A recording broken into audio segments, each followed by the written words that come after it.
Hello tout le monde, j'espère que vous allez bien, bienvenue sur la chaîne du Club Crypto. On part sur une analyse technique de ADA Cardano, quel est son potentiel, est-ce qu'il a encore de l'avenir ou au contraire est-ce qu'on continue à parier à la baisse? On va voir tout ça ensemble, je vous encourage à vous abonner à la chaîne, ça récompense le travail qu'il fournit, vous êtes notifié quand les prochaines vidéos sortent.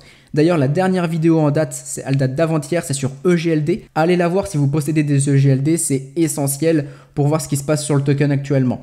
Ici, du coup, au niveau de ADA, on va commencer l'analyse en weekly, on va voir ce que ça donne. Donc, on va plutôt se pencher sur de l'investissement et il y a beaucoup de choses à dire justement sur ADA si vous êtes investisseur dessus, si vous vous intéressez à ce token. Ici, ce qu'on voit, c'est que les moyennes mobiles sont très espacées, on a une grosse tendance baissière. Je l'expliquais dans les vidéos précédentes d'ailleurs, notamment sur EGLD. L'utilisation basique des moyennes mobiles, c'est de savoir si on est sur une tendance baissière ou haussière. Ici, comme on le voit, le prix à chaque fois échoue quand il essaye de repasser au-dessus. C'est-à-dire qu'ici, on voit qu'on a des petits rallyes, il essaye de faire quelque chose, mais il n'y arrive pas. Donc, grosse tendance baissière là-dessus. Les moyennes mobiles sont assez espacées, donc grosse volatilité. Elles sont assez raides, donc c'est-à-dire que c'est des grosses résistances. Ici, l'avantage, c'est qu'on a justement un token qui a des moyennes mobiles où ça commence à s'aplatir, on commence à perdre en volatilité. Donc ça, c'est plutôt intéressant. Est-ce que dans les prochaines semaines, on va voir des moyennes mobiles qui s'aplatissent et justement un potentiel support ici? On attend de voir, pour le moment c'est encore trop tôt, vous voyez qu'on continue d'échouer. On pourrait très bien continuer à avoir ce qu'on a ici et aller chercher beaucoup plus bas sur le token et encore faire du moins 50% depuis ici, etc. Donc ça serait encore hasardeux de vouloir investir ici. Donc je vous le dessine grosso modo si vous êtes investisseur, qu'est-ce qu'il faudra attendre au niveau du prix?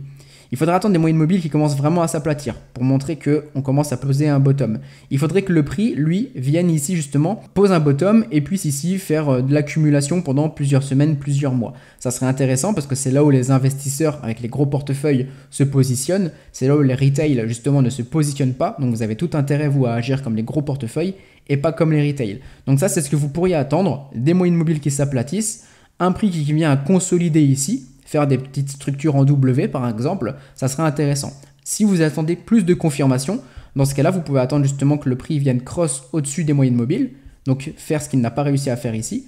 Vous attendez qu'elle reparte un petit peu à la hausse, d'accord? Et là, en fait, vous attendez juste que le prix soit cross simplement, cross les moyennes mobiles ou alors qu'il s'en serve comme support et à chaque fois, vous achetez par exemple les supports. Comme ce qui s'est fait justement ici, mais à l'inverse. Ici, on n'arrivait pas justement à passer au-dessus. C'était à chaque fois office de résistance. Là, ça fait office de support. Vous pouvez attendre ça en termes de conditions en fonction de votre profil. Le profil prudent, c'est celui-ci. Le profil où vous attendez juste simplement de l'accumulation au niveau du prix. Vous achetez ce que vous voyez juste ici avec les petits W. Donc ça, c'est l'analyse par rapport aux moyennes mobiles. Maintenant, si on se focalise uniquement sur le price action, qu'est-ce qu'on peut voir au niveau de ADA Cardano? Si on regarde au niveau de l'historique, on a cette zone ici qui peut nous faire office de support. Donc si je viens justement tracer un petit encadré, ça serait cette zone juste ici. Donc on peut très bien essayer de faire ce qu'on a vu juste avant dans cette zone, un tout petit peu au-dessus, ça c'est à voir. Si on va chercher un petit peu plus bas, vous pouvez très bien aussi surveiller cette zone juste ici, mais là c'est vraiment bas encore, sur les vingtaines de centimes, entre 15 et 20 centimes grosso modo. Donc cette structure au niveau du prix que je vous ai expliqué avec l'accumulation, regardez si elle se fait ici, dans cette zone-là, ou alors beaucoup plus bas. Ok ? Ça, c'est à voir. Ou alors, vous regardez uniquement au niveau des moyennes mobiles. C'est en fonction de votre profil. Je vous explique différentes manières d'analyser le prix pour de l'investissement. Mais pour le moment, vous le voyez qu'on est toujours sur une tendance baissière. On n'a pas de gros signal. Évidemment, si vous cherchez uniquement du prix, évidemment, avec le gros drawdown qu'on s'est pris, ça reste intéressant. Mais sachez que si on vient encore descendre juste ici, vous pouvez encore prendre du moins 20%, du moins 50%. Donc ça, derrière, il faudra aussi pouvoir le tenir. On passe maintenant sur du daily, donc plutôt swing trading pour essayer de spéculer à court moyen terme sur le token. Ici, on voit que pareil, on a le même principe au niveau du token, on continue la tendance baissière.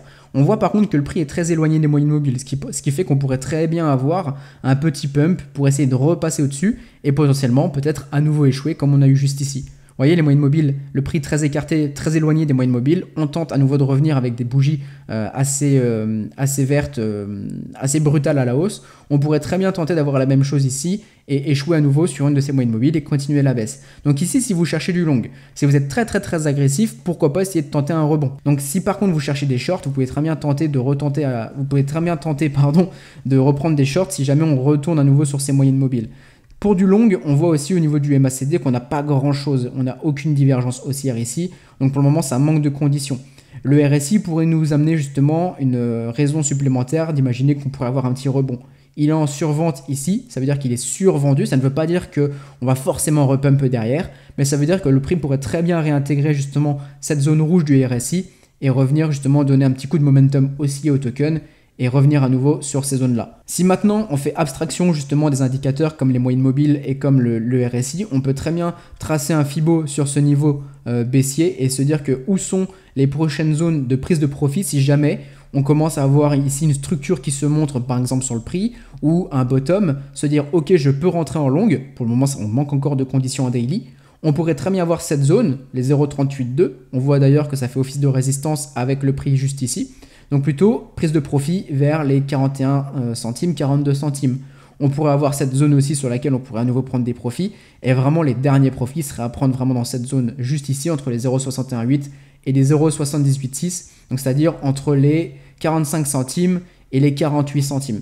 Donc là si vous cherchez vous à faire du swing trading en longue dessus, vous pouvez attendre plus de confirmation, un bottom ou une structure au niveau du prix, okay, des conditions plus bullish.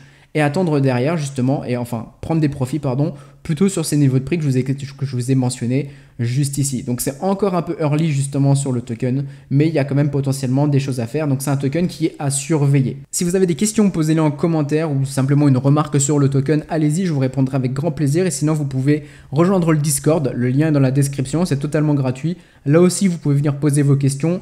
Je suis dedans tous les jours, donc n'hésitez pas, c'est avec grand plaisir. On se retrouve très bientôt pour une prochaine analyse. Bonne journée tout le monde.